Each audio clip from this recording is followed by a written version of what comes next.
新機動戦機ガンダムウィングエンドレスワルツ小説版。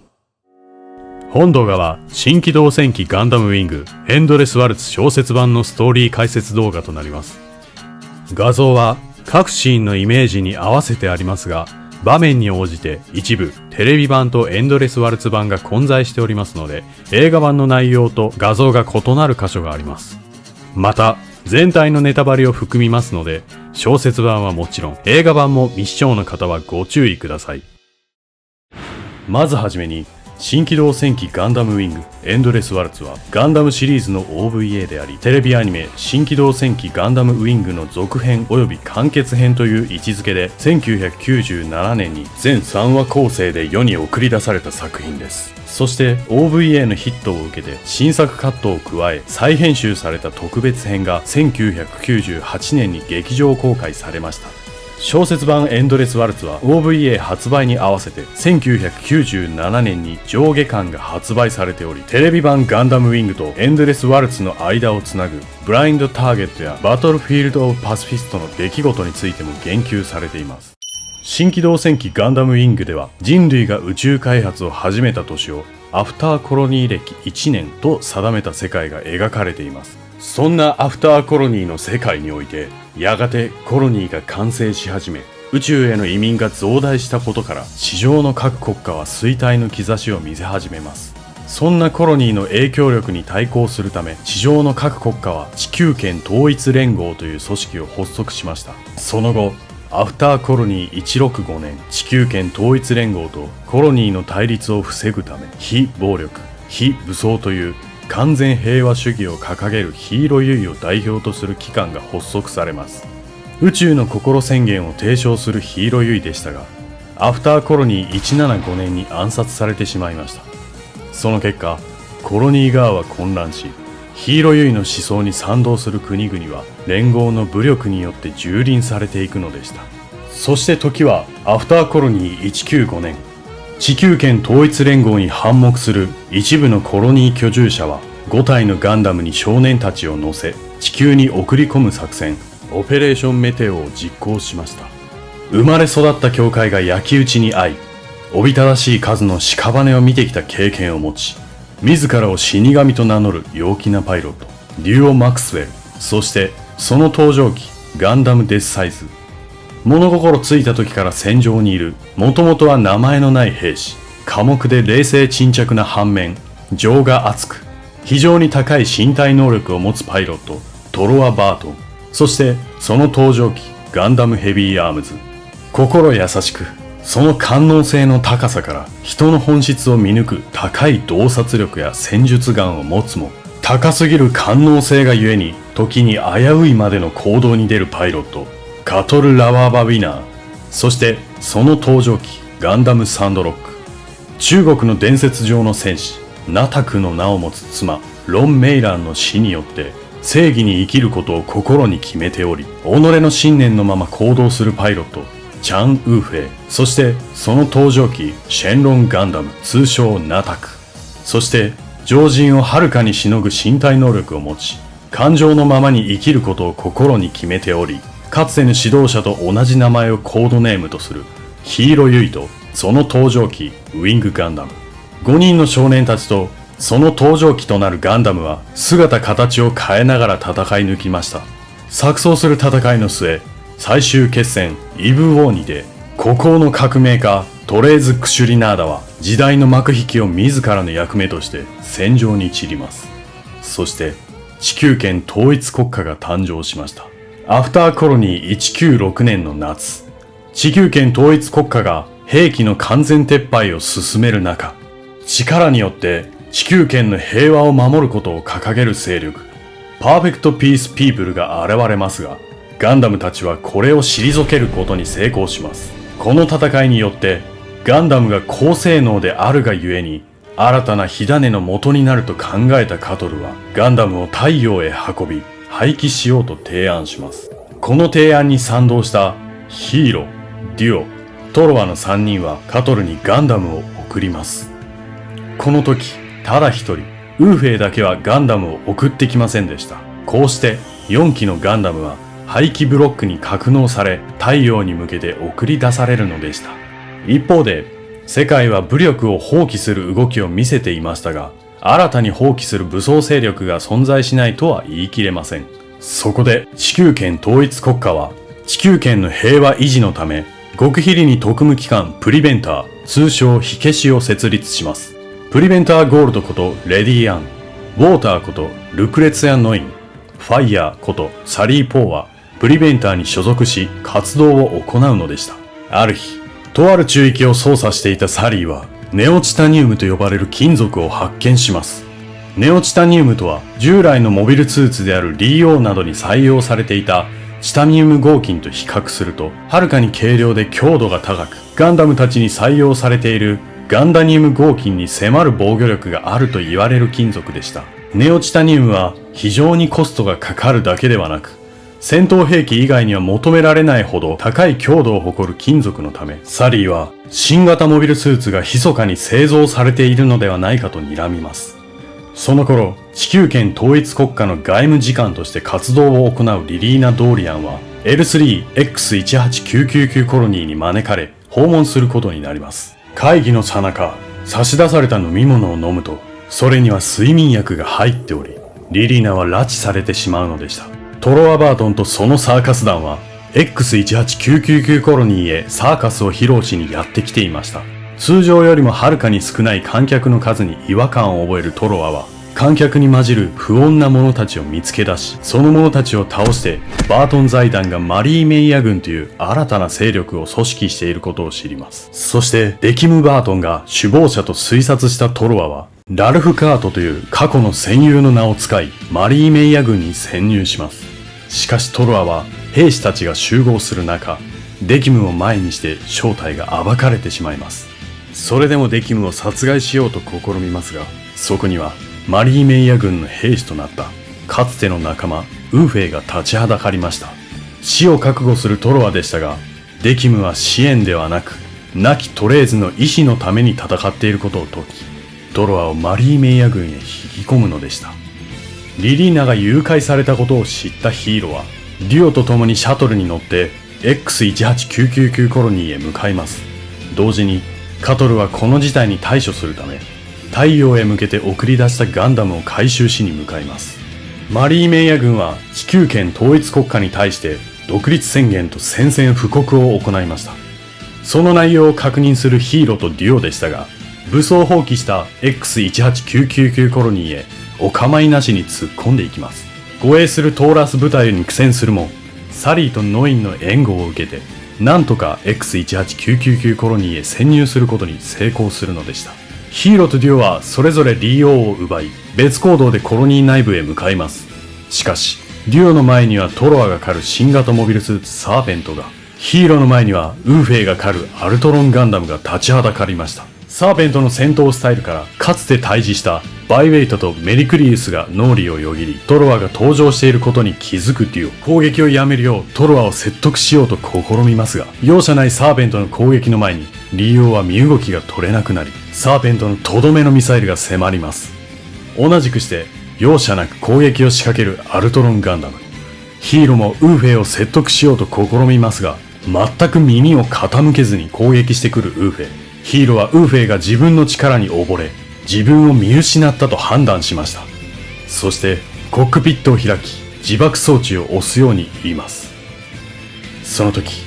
デュオに撃ち込まれたミサイルが爆風を生じ、爆風はヒーローとウーフェイの戦闘区画まで及びました。爆風に乗じてヒーローはリオから脱出し、コロニー内の住居エリアへ侵入するのでした。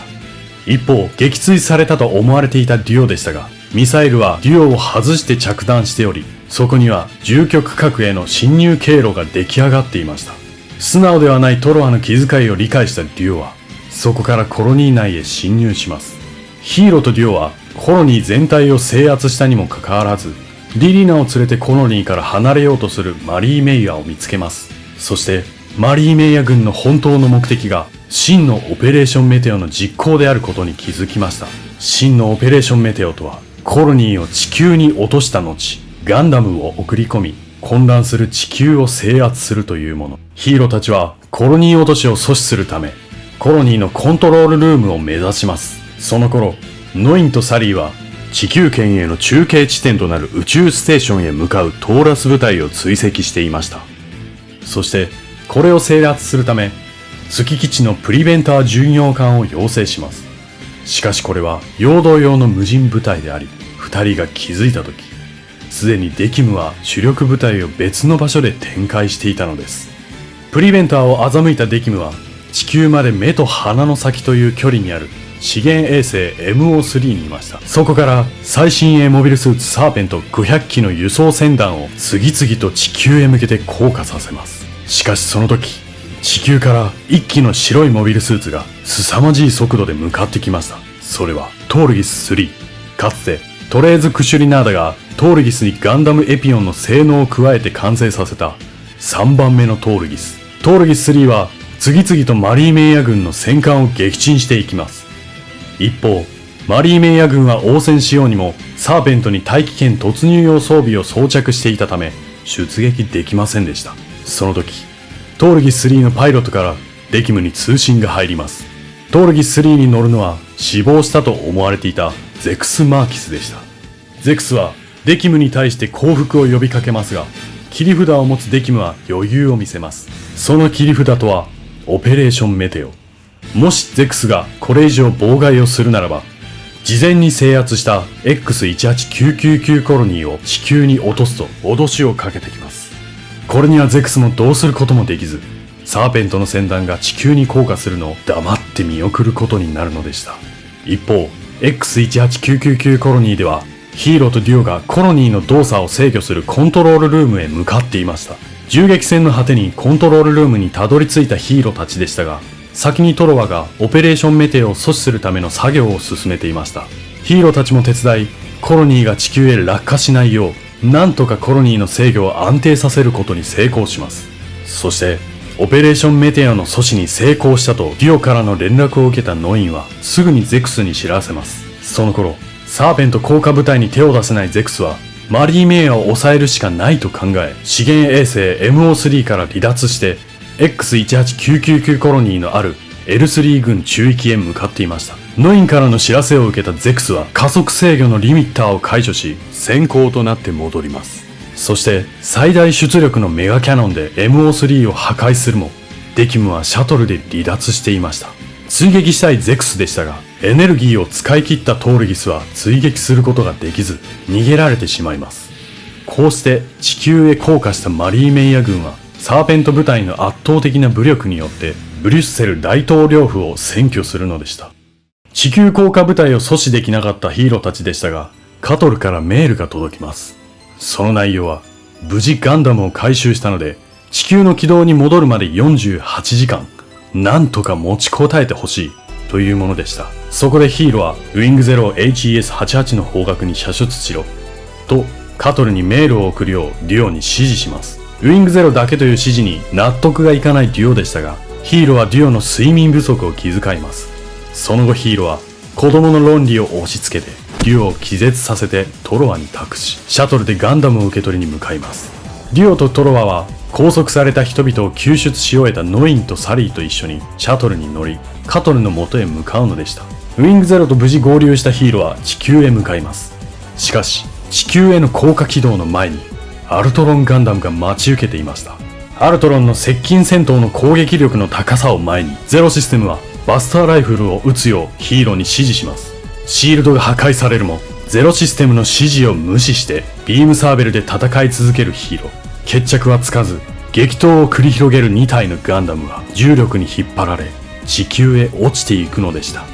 一方ノインは燃料を使い果たし、宇宙に浮遊するトールギスの回収へ向かいます。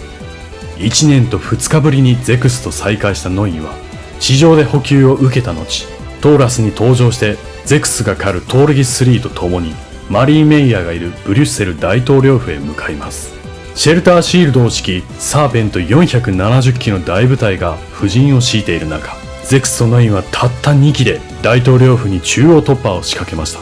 敵の戦力を着実に削ぎ落とすも、圧倒的な戦力差の前に死を覚悟する2人でしたが、その時、3機のガンダムが駆けつけます。それはガンダムデスサイズヘル、ガンダムヘビーアームズ海、ガンダムサンドロック海。5人は協力して残り250機のサーペント部隊を倒すべく立ち向かいます。その頃、戦いながら地球に降りてきたヒーローとウーフェイはなおも激闘を繰り広げていました。ウィングゼロの損傷は拡大し、ゼロシステムも沈黙しました。それでもヒーローは語るのをやめません。その瞬間、ヒーローは自らウィングゼロのパワーを落とし、海に墜落しました。そしてウーフェイはかつての故郷のコロニーの仲間や妻ロン・メイランを失った悲しみを思い出し、自らが取るべき行動について改めて考えるのでした。5人の戦い続ける戦士たちの姿をモニターで見ていたリリーナは強引に大統領府の通信システムを使い、平和は自分自身の力で手に入れるものと全世界へ語りかけます。通信は途中でデキムに遮断されてしまいましたが、街中でこの放送を見て戸惑う民衆たちの前にドロシー・カタロニアが現れます。そしてドロシーは民衆を奮い立たせ、平和と自由を勝ち取ろうと立ち上がる人々と共に大統領府へ向かうため、自分が所有するトレーラーを用意するのでした。戦いが開始されてから8時間が経過。ガンダムたちはサーペントのパイロットを殺さないよう立ち回っていたため、サーペントの数は減っているものの、サーペントから脱出したパイロットたちの対モビルスーツ砲に対処することができず苦戦していました。装甲は剥がれ落ち、サンドロックのショーテルは1本が折れてしまい、ヘビーアームズの弾薬は尽きてアーミーナイフで戦い、デスサイズの黒い翼はボロボロになっていました。そしてついに機体も限界に達し、エネルギーが尽き、打つ手がなくなります。残る手段は自爆。しかし誰も殺さないという信念を貫いてきたガンダムのパイロットたちにとって、自分たち以外も巻き込む自爆という選択肢は取れませんでした。その時、上空から新たな反応を確認します。それはツインバスターライフルを構えるウィングゼロ。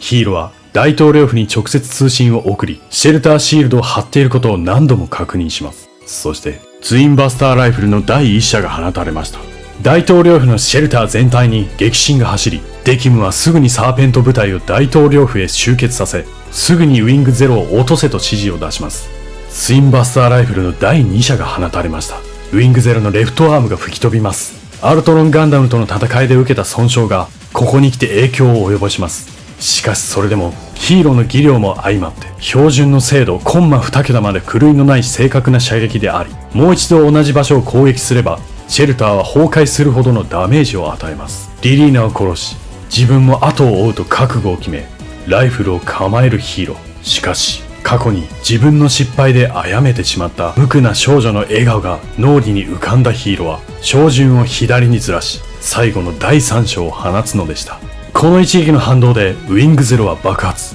それと同時に大統領府のシェルターも崩壊します。リリーナたちがいる司令室にもこの攻撃の影響が及び、あらゆるところで爆発が起きます。崩れ落ちるシェルターの中で大統領府に潜入していたレディがマリー・メイヤとリリーナを救うのでした。爆発が収まり、防衛ライン上にアルトロンガンダムが現れたと報告が入ります。さらにたくさんの人々も集まり、武器を持たずに抗議を始めました。逆らう者たちが許せないデキムはマリー・メイヤに世界の頂点に立つよう誘いますが、マリー・メイヤはリリーナに頬を叩かれ目を覚まします。許せないデキムはリリーナを撃ちますが、マリー・メイヤがリリーナをかばって撃たれます。そしてデキムはかつてトレーズを信奉していたディセットによって射殺されました。過ちを認めリリーナに謝るマリー・メイヤ。そこへヒーローがやってきます。ヒーローは弾丸の入っていない銃の引き金を引き、マリー・メイヤーはそのまま意識を失いました。そして全てが終わり、安堵したヒーローは倒れ込み、抱きしめるリリーナの胸の中で眠りにつくのでした。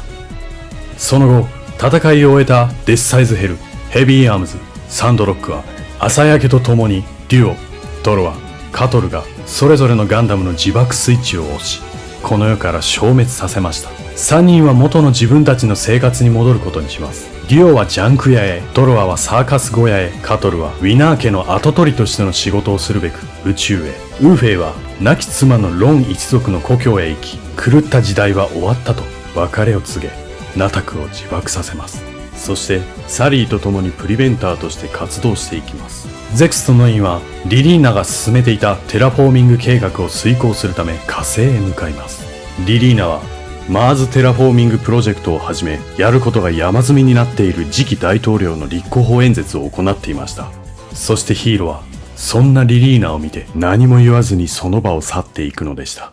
アフターコロニー197年、こうして平和は戻りました。その後の歴史の中で、ガンダムを含むモビルスーツという兵器は、その姿を表すことはありません。しかし、後に開発が進んだ火星で新たな戦いが繰り広げられることになっていくのです。